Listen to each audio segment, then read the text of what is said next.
Gavana Wajir mabende en jakom riwruok Governors Ahmed Abdulahi okwayo sirkal mamalo mondo rangie weche maluoro chenro mar chiwo thieth mar Universal Health Care kata UHC kano wuoyo nyasi manyoro mar madaraka mano bagi tarbaj. Gavana no wacho ni kauntis ok owinjo we okao ting mar UHC kendgi maonge kony moro amora maya sirkal mamalo ka koro odwaro mondo chiw ler ewi wach no kwa jopiny mondo kwa jopiny owacho mamalo mondo omedne counties omenda kaluwore gi medruok mar chenro mag dongruok ma itayo gi counties e kor gwenge.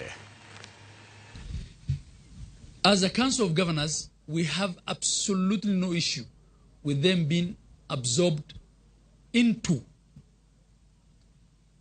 permanent and pensionable cadres. But we are saying the funds have to be available. The funds have to be available.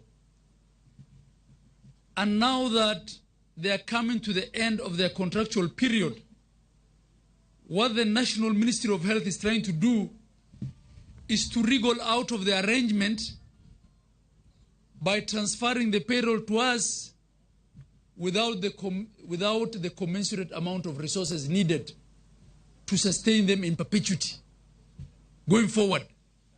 And this is what I have a problem with as the chair of COG. All I'm telling my brother at the ministry is, yes, if we are going to onboard these people, you have to show us where the money is.